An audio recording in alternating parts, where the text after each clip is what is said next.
Ready? You want to hear more about it because I hear. Hi, I'm Don Mooers, and welcome to Montgomery Week in Review. The school year has begun at Montgomery College, and there are new programs and facilities for the community to use on all the campuses. Brad Stewart, provost of the Tacoma Park campus, is here to tell us all about it. The election, the fall 2014 election, is just a month away, and one of the most important votes for all of us in this community are those votes for the Board of Education candidates. Jane DeWinter, who comments on a regular basis for this program, attended a League of Women Voters forum featuring all the candidates. She's here to report on what she saw and heard.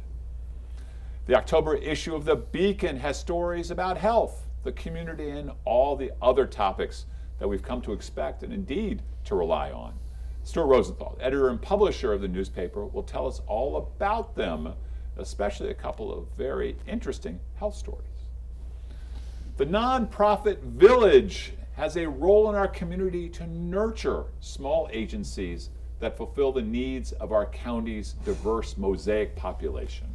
Jeffrey Slavin, a local philanthropist and local political aficionado, is president of the Nonprofit Village Board, and he's here to explain what it is and what it does. Brad Stewart, welcome back. Thanks. So much going on at the college. I mean, it seems that every year more and more goes in, especially as you continue to fulfill this role of bringing in as many students. That victory is the more students that you bring in. Yeah, actually we're not counting it by the year anymore. So much is going on, we count it by the week.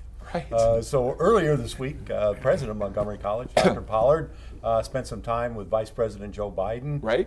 And Montgomery County's own Tom Perez. I heard about that. We received a $15 million grant from the Department of Labor and the Department of Education to do cybersecurity training for what we call middle skills jobs. Wonderful. So the whole retraining of Americans to this, to the new responsibilities and the new challenges in this. Yep, new credentials, certificates, Good. maybe a 2-year degree. Okay. There's an estimate that there are tens of thousands of unfilled cybersecurity jobs in Montgomery County and in Maryland. Right. And we're really excited that we'll be able to step into that gap and help our citizens get the credentials they need. So we've got the Vice President, we've got Secretary Perez. What else? Just one more thing before we open it up for discussion. Okay. What's going on? Well, one of the things that's really cool is we recently initiated a program called K to College. Okay. So each campus has adopted a local elementary school, specifically the kindergarten class. Okay.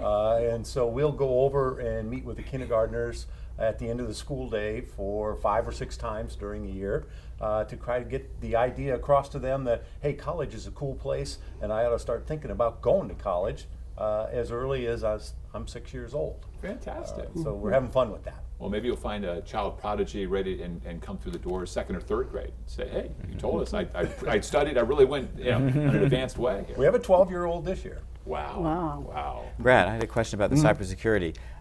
When I think about that whole issue, it seems to me that we need like our best minds working on these big codes and dealing with the foreign attacks and whatnot. But you said mid-level kinds of education. So are there lots of jobs for people who can operate the software, or how does that work? What kind of things one big area is that there are data centers springing up all up and down the East Coast, and you need people to work in those data centers to make sure everything stays secure, to make sure that all the machinery, the servers and everything receive the proper maintenance. And from time to time, you need a group of people to fight off attacks. So we don't repeat what happened to Target and Home Depot. Right. So those data centers, that's really the cloud. The cloud is really not in the sky, it's in data centers. It's in both places. Yeah. It's also great that Montgomery College really works to address the needs of the workforce. And that it's not only about academics, it's really about training our citizens for the jobs that are available and uplifting the whole community. Yeah, not everybody needs a 4-year degree or a graduate degree. There's a whole raft of careers out there, and we like to call them middle skills jobs. And we're really proud to be able to get support from the federal government to help people earn the credentials they need to work in those jobs. So when you get $15 million, what do you do with that money? That's not scholarship money. I mean, that's like to develop a whole curriculum, to develop a program. And in this case, we have 13 other community college partners And so Montgomery College is the lead institution here. We'll do the coordination and the administration, and we'll help 13 of our brethren learn how to deliver the programs on the ground in their locations as well. So it's a statewide opportunity. You know, think about this. A lot of the funds for this come out of the fees that employers pay to bring in foreign professionals. $1,500 per professional. Those fees add up. We're talking about hundreds of thousands of people, and it's good to see those kinds of monies going out. I don't know if this is the source of that money or from the federal budget, but we're seeing more and more of the offsets to try to do this training of Americans. And I think it's ironic at Montgomery College, the most diverse of our colleges, as these kids are coming in this mosaic of what is the face of America, we're training many of these new Americans to these jobs so that we can... Yeah, historically when new Americans came to us, when the Irish immigrated, the Italians immigrated, factory labor was the ladder up through to the middle class.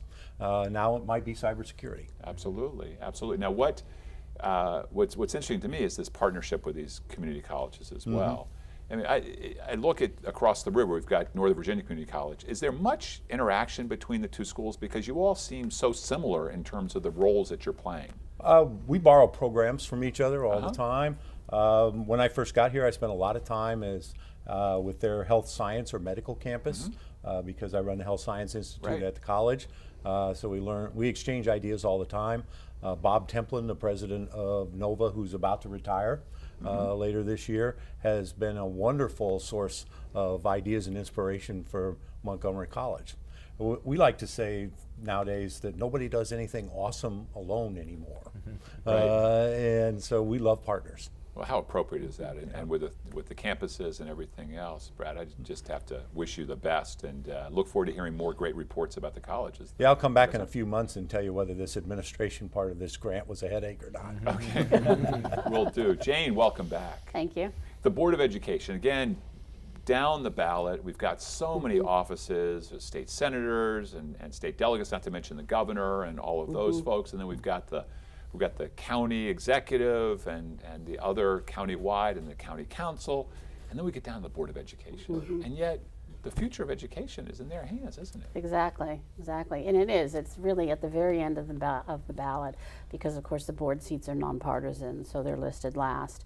And people may not, it's always good to remind people that even though the board members represent or come from districts, everybody in the county votes for all the board seats. Cool. And in fact, also because there was only one contested primary, if you voted in the primary, you would have only seen one board race, but there's actually 4 of them now, and they're all contested. Let me ask you a question, because we've got all these candidates, and I'm sure that Board of Education, that League of Women Voters forum must have been crazy with all those candidates and around.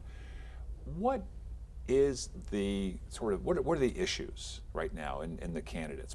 Is it more money, less money? Is it more special ed, more talented and superstars, more towards the middle that we should be doing? Accountability, but what are some of the key issues I that we're think facing? that some of the things that have really are bubbling up are the continuing achievement gap and some steps backwards that have been taken. I mean, this county was really when Dr. Wiest came in 1999, I mean, that's what he tackled from day one. Raise the bar. Raise the bar and Diminish close the gap. Close the gap. And the fact is that we've made tremendous progress, but there's still a big gap, and it's widening in some places. Why are we backsliding? I really couldn't tell you what it is. I think that part of it is the fact that kindergarten kids, come in with a different background. That's why people are going, I guess more supporting importantly, universal pre-K. Why do the candidates think we're backsliding? And why should I vote for them? Did any of them have answers? No, I don't really think any of them had any different answers. Okay. So no, I don't think. I think it's really just sort of more like, let me tell you how much I care about this issue, as opposed to let me tell you exactly what I think. So it wasn't apparent in the forum that there were issue differences between the candidates?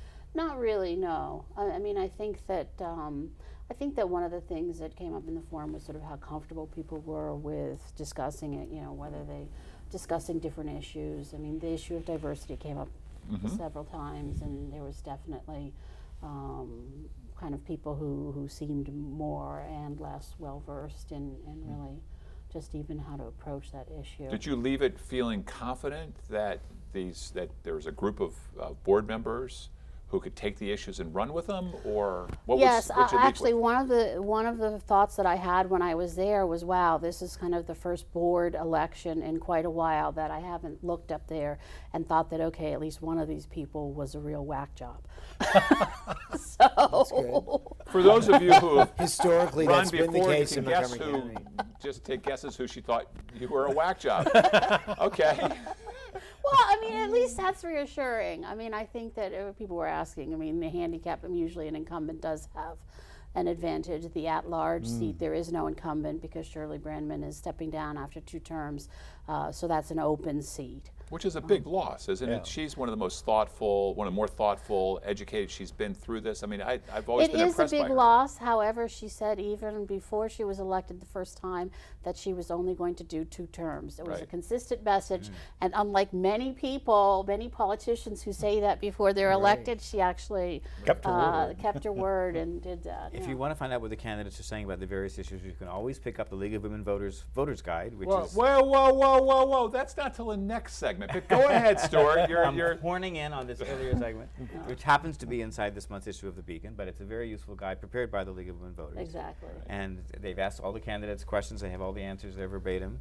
So, Yeah. and for all the races, everything from And governor you on down. could almost say that the Board of Education is almost really the one that's the most contested race this time around, because as is normal or usual in Montgomery County, it's likely to be a whole Democratic landslide for all the other races. And so, of So is course- anybody using this election as a springboard to the county council? We seem to have a predilection for doing that. Yeah, I don't see anybody who's running now okay. with that in mind. It doesn't mean that that wouldn't happen in the future, but it could. What can we expect between now and Election Day, and then looking ahead with the new board? We've got about 30 seconds left. There are a number of forums that are still going to be going on where people can go out and see the candidates. I think if you look at any of their websites, you can find a list of them.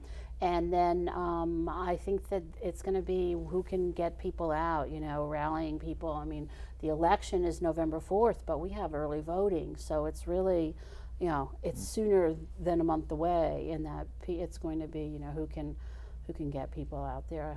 And for those people who've moved in, make sure you register. Exactly. All right. Thank you very much, Jane. We'll be right back after these messages.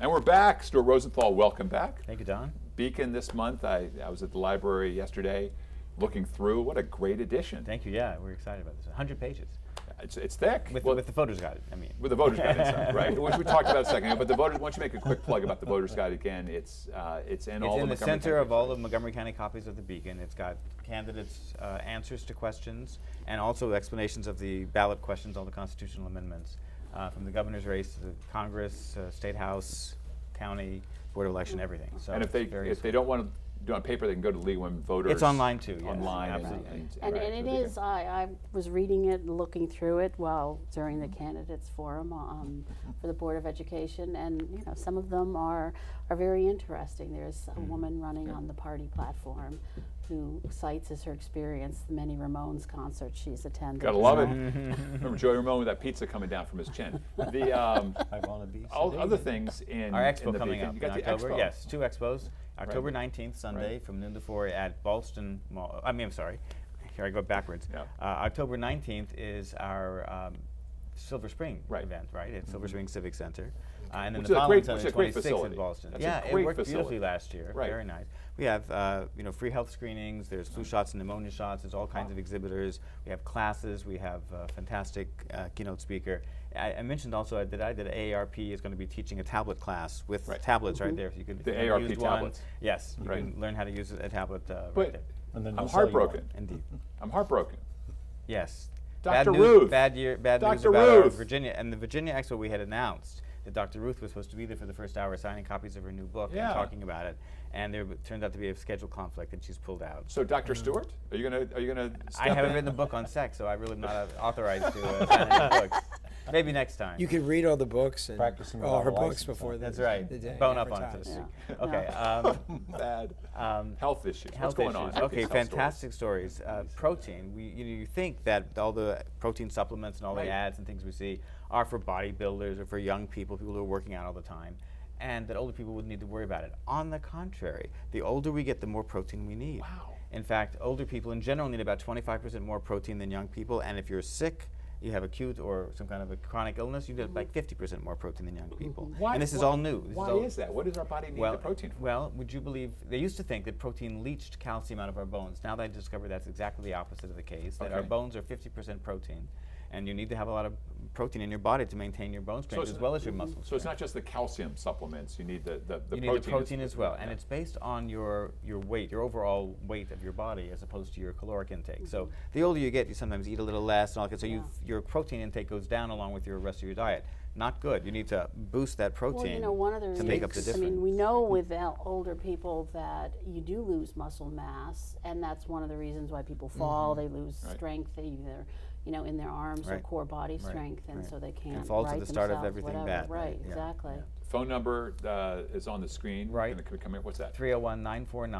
301-949-9766. Okay. And that's to look up where to get the copy of the Beacon so you can pick up the voter's guide if you're not familiar with the local distribution sites. And if anybody wants to encourage you to take Dr. Ruth's No, I place, don't up on think the that's a good idea. podium. Or phone in a hot tip I would for a like story. to see that. Right. Draft I Stewart would see that. movement. I would like to see that. Either story, either Brad Stewart That's or true. Stuart. You too. Yeah. Another so health story. The tick thing. What's the tick? What's going on with This the tick? is really strange. There's a tick that was discovered about, I mean, you know, it's been around, but I mean, discovered about 10 years ago in Texas. Now they call it the Lone Star tick, Oh, yeah. but it's spread through the eastern United States. It's common in Maryland.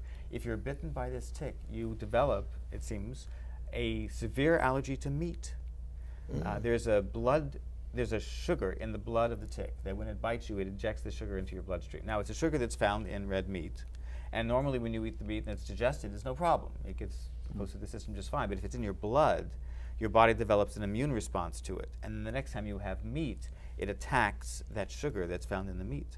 And you get the same kind of, you know, huge hives and itching and swelling tongue and throat and constricted breathing, and it could be very serious. Wow. Does that tick live? I mean, I know that we hear a lot about, okay, how to avoid getting bitten by deer Right, ticks. right. Is that the same kind You know, of? I don't know where you come yeah. across the ticks, where they feed from. I don't know that. Okay. But I don't think the article describes it. But you can look on the Maryland Extension Service. It has a whole description about the tick and what to do about it, how to recognize it and remove it and that kind of We thing. got 30 seconds left. What other stories do you leave us with? More? Another story. Okay. Well, let me, if you don't mind, let me just go back for a second to the expo, because I didn't Absolutely. really describe all the classes. AARP is also teaching two classes we talked about earlier, cybersecurity. I think maybe we talked there.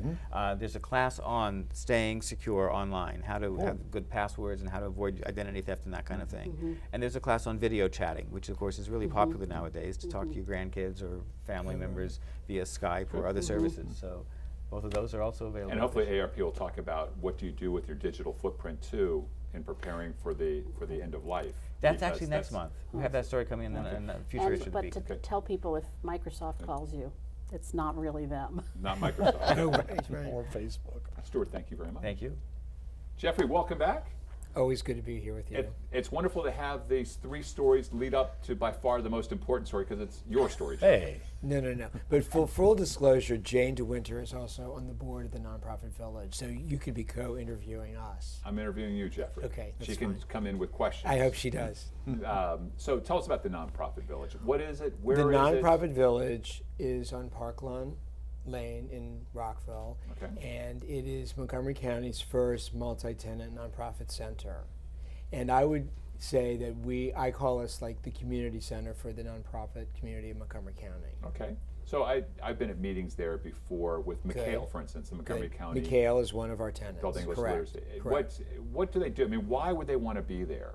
Well, there is a synergy created with all of the nonprofits housed in the same place, and services provided, and we kind of provide a parent kind of experience there, wouldn't you say? We found, this movement started back when Steve Silverman was on the county council and working with Frankie Blackburn and Sally Rudney. Frankie was a nonprofit leader. Sally was the executive director of the Community Foundation in Montgomery County. And there was a great need for affordable and clean Office and space. nice office space. For nonprofits. Just like affordable housing is an issue, the same. The community, the nonprofit community is working so closely to fill in the gaps in the county for the services that government can't provide. And as our county became more urbanized over the last 20 years and more urban kind of issues arose and a great need where the government couldn't provide, the nonprofits provide. Okay. So that's where it came And up. financially, it's a big boost to especially smaller nonprofits or nonprofits that are just starting. Incubator Kind of kind of an incubator kind of thing, Right. because you have shared space. I mean, you're renting, whether you're renting an office or a couple offices or cubicles, but you also then have use of the conference room. You have, Okay. there's a phone system in there, so There's that, seminars. and there's copy machines, and Are they so. sharing back office services? Yes. Yes, they're sharing yes. back office Like services. accounting So that's some accounting, but more. Well, not- accounting advice. Yeah, Okay. accounting advice. Experts come in. And actually, and it is a place where you can get a lot of expert. They're doing a lot of Yes, kind of workshops. so is the and rent things. subsidized through the county or through the community Well, foundation? Well, we do get a grant from the county, but we also get private grants, and we are a nonprofit ourselves.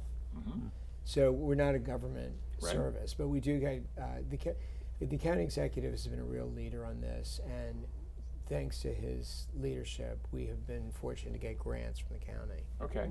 Yeah, I mean, some of the shared services and things like that offered to the nonprofits are definitely supported with Well, county funding. how many organizations are there now? And do they work with their clients there?